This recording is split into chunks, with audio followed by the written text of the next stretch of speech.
Alors que l'Imperium semblait vaciller au bord du précipice, écrasé sous le poids des ténèbres et des tourments de la Noctis Aeterna, une étincelle d'espoir naquit au sein d'une galaxie en ruine. Cette lumière salvatrice, c'était la croisade Indomitus, l'œuvre magistrale de Roboute Guilliman. Sous l'égide du primarque ressuscité, une coalition de forces impériales sans précédent s'éleva pour porter la guerre à l'ennemi, arracher des centaines de mondes à l'étreinte du désespoir et raviver la flamme vacillante de l'humanité.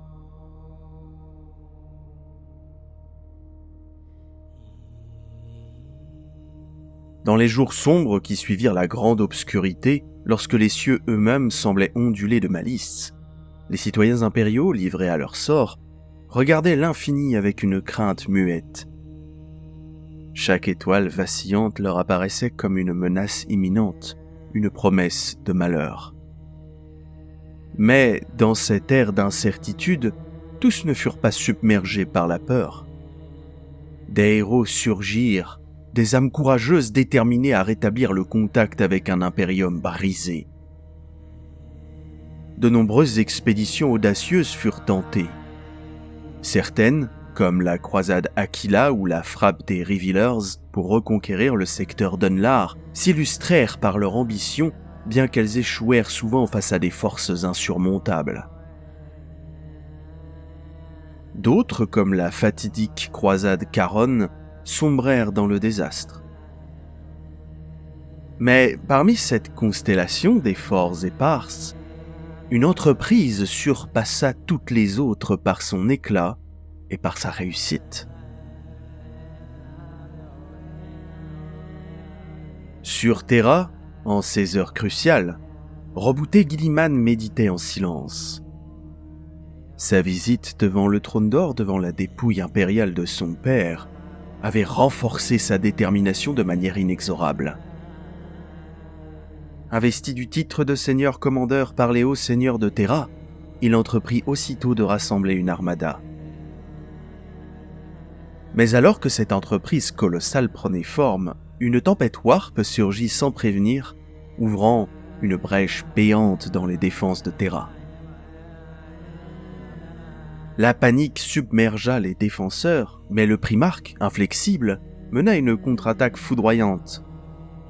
Brandissant l'épée de l'empereur, il déchaîna une furie sacrée qui, aux côtés de l'Adeptus Custodes, des Sœurs du Silence et de ses Ultramarines, repoussa les horreurs démoniaques dans les profondeurs de l'Empyrée. Ce triomphe ne fut que le prélude à une croisade destinée à inscrire son nom dans l'histoire de l'Imperium et de la galaxie tout entière.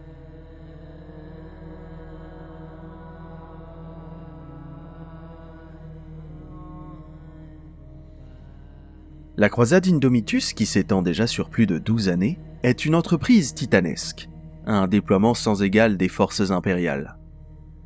Sur Terra même, les fiers guerriers de l'Adeptus Custodes et un contingent de la confrérie silencieuse jurèrent de servir Guilliman dans sa quête. Sur Mars, non loin de là, l'Archmagos Dominus Belisarius Cole ouvrit ses cryptes de stase pour révéler au monde les fruits de siècles de labeur secret, la Fondation Ultima. Un projet révolutionnaire conçu pour offrir à l'Imperium une nouvelle génération de Space Marines, les Primaris. Tandis que ces créations se préparaient à entrer dans l'histoire, Cole rassembla ses propres forces, host de Skitarii, cohorte de la Legio Cybernetica et lance de chevaliers de la maison Taranis, tous montés à bord du cargo Hulk Zar Kaesitor.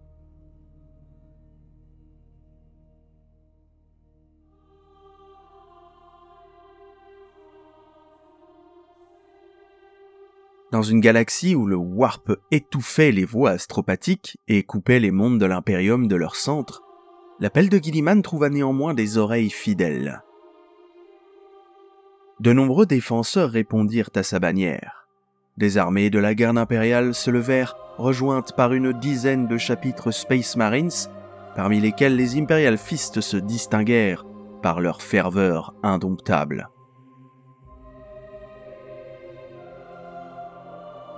De son côté, le segmentum Solar mobilisa la moitié de sa flotte pour transporter les innombrables troupes ralliées à cette croisade légendaire. Cette mobilisation titanesque, véritable miracle logistique, fut rendue possible grâce à la production démesurée des bastions industriels de l'Imperium. Terra, Mars, Jupiter, ainsi que des mondes plus éloignés tels qu'Armageddon, Bastrovsel ou Shenjin fournirent des quantités colossales de matériel de guerre, alimentant une machine impériale insatiable. En parallèle, des forces militaires considérables furent tirées de la réaffectation brutale de contingents stationnés dans des systèmes de l'Imperium Sanctus, jugés impossibles à défendre. Ce retrait stratégique, bien que tactiquement judicieux, sema la discorde. De nombreux soldats, refusant d'abandonner leur poste et leur monde d'origine, déclenchèrent mutinerie et insurrection. Mais, pour Guilliman, le sacrifice de ses positions était nécessaire. Ces vétérans aguerris, accompagnés de leurs machines de guerre, devinrent l'épine dorsale des forces croisées. Une fois rassemblées, ces flottes se regroupèrent en des points de mobilisation clés, dispersés dans des systèmes comme Sol, Gehenna et d'autres emplacements stratégiques. Conscient de l'ampleur de la tâche, Guilliman institua un nouvel organe administratif d'une envergure sans précédent, l'Officio Logisticarum. Ce colosse bureaucratique, armé de légions de scribes, de diplomates et de macro-intendants, permit de coordonner et d'intégrer des forces issues de toutes les strates de la machine de guerre impériale.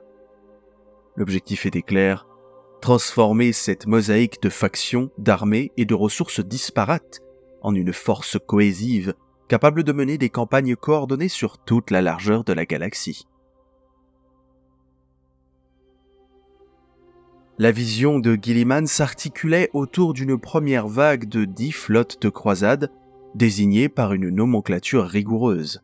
Flotte Primus, flotte Secundus, flotte Tertius, et ainsi de suite.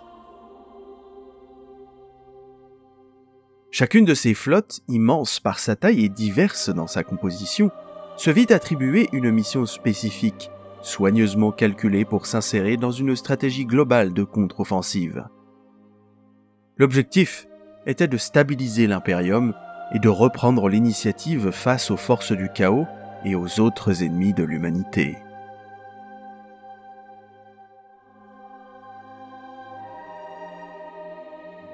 La flotte Tertius fut la première à partir. Sans attendre que les autres forces soient pleinement mobilisées, elle plongea dans les combats, interceptant une croisade du massacre menée par les sanguinaires armées de Khorne en route vers le système de Sol. Après cet affrontement dantesque, elle se tourna vers le segmentum Pacificus où elle poursuivit sa campagne en direction du segmentum Tempestus, infligeant des coups dévastateurs aux ennemis de l'Imperium. Peu après, la flotte Secundus quitta Terra. Elle emprunta la redoutable route du martyr, s'engageant directement vers l'œil de la terreur, foyer des horreurs chaotiques. Cette mission périlleuse visait à ralentir les incursions des forces du Warp, donnant un répit crucial au secteur environnant. Enfin, lorsque les rouages de cette vaste entreprise furent irréversiblement enclenchés et que l'élan des premières flottes était assuré, Guilliman prit la tête de la flotte Primus. Sa mission était aussi grandiose qu'ambitieuse, renforcer l'Imperium Sanctus, un monde à la fois. Sous son commandement, chaque planète libérée devenait une pierre angulaire dans l'édifice fracturé de l'Imperium, consolidant sa vision d'un avenir où l'humanité pourrait, une fois encore, tenir tête aux ténèbres.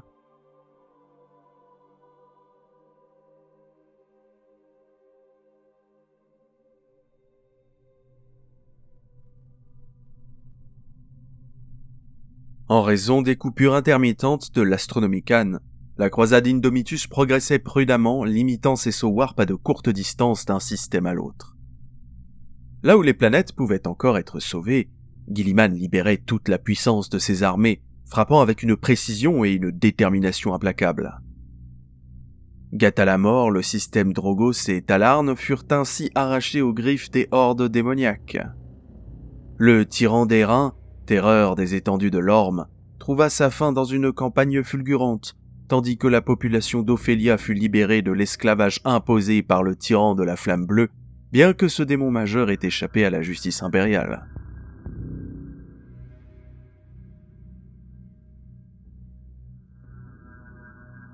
Sur Necromunda, Roboute Guilliman n'eut même pas besoin de lever le glaive.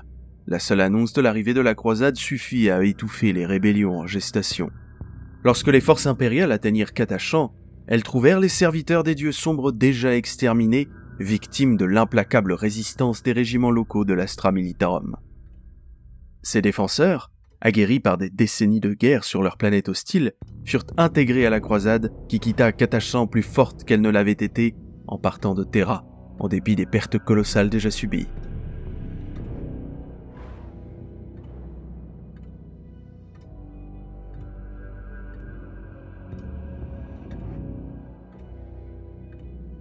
Alors que la croisade s'éloignait de Terra, les ténèbres oppressantes de la Noctis Aeterna commençaient à se dissiper. Les tempêtes warp demeuraient intenses aux abords de la Grande Faille, mais la lumière de l'Empereur, fragile mais indéniable, parvenait à s'infiltrer dans les ténèbres surnaturelles qui drapaient le sud de la galaxie. Cette lente amélioration fut perçue comme un signe divin par les populations survivantes qui voyaient dans la croisade Indomitus la main tangible de leur dieu éternel. Là où Guilliman passait, des foules ébahies s'agenouillaient, murmurant qu'il était l'empereur lui-même revenu sous une forme mortelle, une figure tirée des mythes les plus anciens. Les vidéos pictes de ses victoires et les visions astropathiques de sa croisade se diffusèrent, insufflant un nouvel espoir, même sur les mondes les plus ravagés.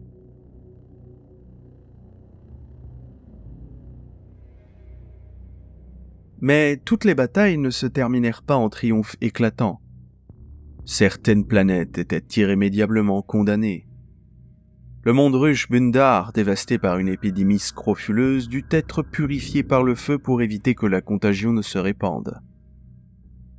Les rituels impies célébrés sur le monde cardinal Glorifia furent interrompus par les forces impériales et le sang des invocateurs démoniaques coula à flot, mais le coup en vie impérial fut terrible. Parfois, Roboute Guilliman dut accepter des défaites stratégiques sur Secundus Terra. Les débarquements impériaux furent sabotés par les manigances de l'Alpha Légion. Refusant de s'enliser dans une guerre d'usure, le primarque ordonna une retraite calculée et contourna le système Prima Genesis, malgré l'amertume de cet échec. Sur son chemin, Guilliman découvra des dizaines de systèmes où les citoyens impériaux s'étaient abandonnés aux ténèbres, devenant les séides des dieux sombres. Chaque nouvelle trahison enflammait son ressentiment, mais il ne pouvait se permettre de céder à la colère. Le poids de la mission le contraignait à avancer, un monde à la fois, sans perdre de vue l'objectif ultime, préserver ce qui pouvait l'être de l'Imperium et rallumer une lumière vacillante dans les ténèbres infinies.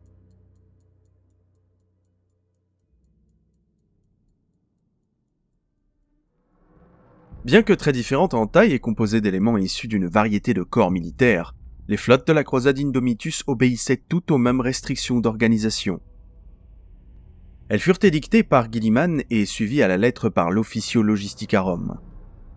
Chaque flotte de croisade était dirigée par un unique maître de flotte, qui n'en répondait qu'à Guilliman et au haut seigneur en personne, et divisée en plusieurs groupes de combat.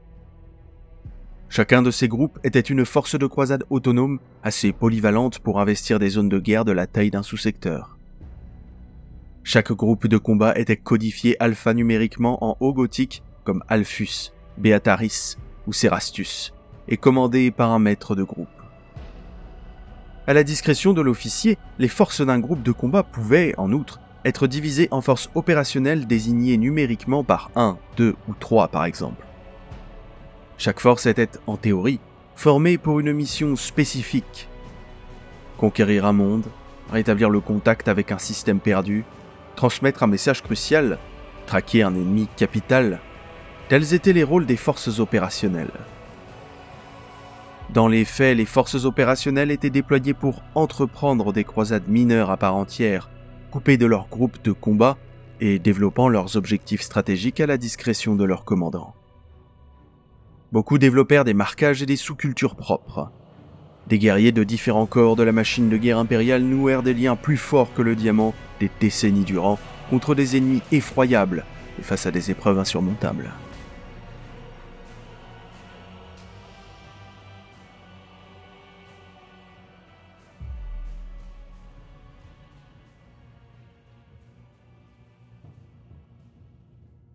Tandis que la croisade Indomitus s'enfonçait toujours plus profondément dans une galaxie déchirée par les ténèbres, Belisarius Cawl poussait ses légions de serviteurs mécaniques à travailler sans relâche.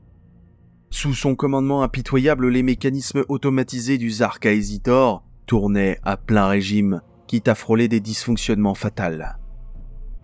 L'objectif était évident.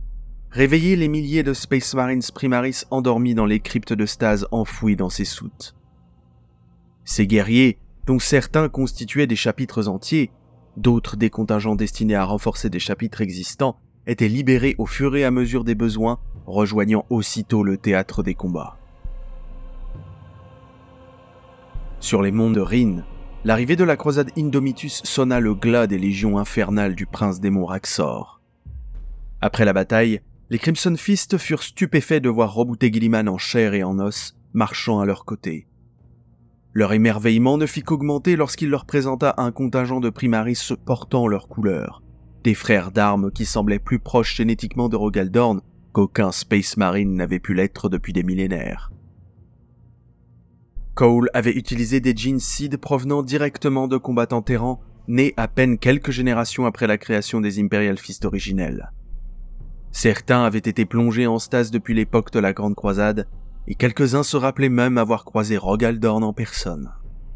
Des histoires similaires se déroulaient sur chaque planète libérée. Lorsque les Space Marines Primaris s'étaient introduits auprès de leurs chapitres respectifs, ils étaient accueillis avec une ferveur renouvelée, chaque chapitre voyant en eux un cadeau providentiel dans ces temps de désespoir.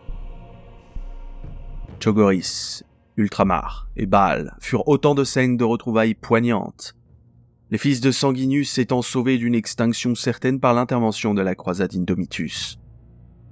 Sur Baal, alors que les Blood Angels et leurs successeurs menaient un dernier combat désespéré contre les Xenos tyrannides et les forces du Warp, l'arrivée de Guilliman et de ses renforts inversa le cours de la bataille, ravivant une flamme presque éteinte.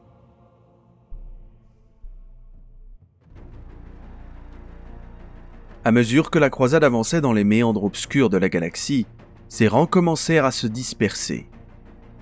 Lorsque les vastes cales du Zark Aesitor furent vidés de leurs Primaris endormis, Cawl retourna sur Mars, déterminé à réveiller d'autres cryptes oubliées et à parfaire la fondation Ultima. Quant aux nouveaux chapitres créés, tels que les Rift Stalker ou les Umbral Knight, ils s'établirent souvent sur les planètes qu'ils venaient de libérer, consolidant les lignes de défense impériales contre d'éventuelles incursions futures. Ainsi, la croisade ne se contentait plus de libérer des mondes, elle les dotait de remparts vivants et d'alliés indéfectibles.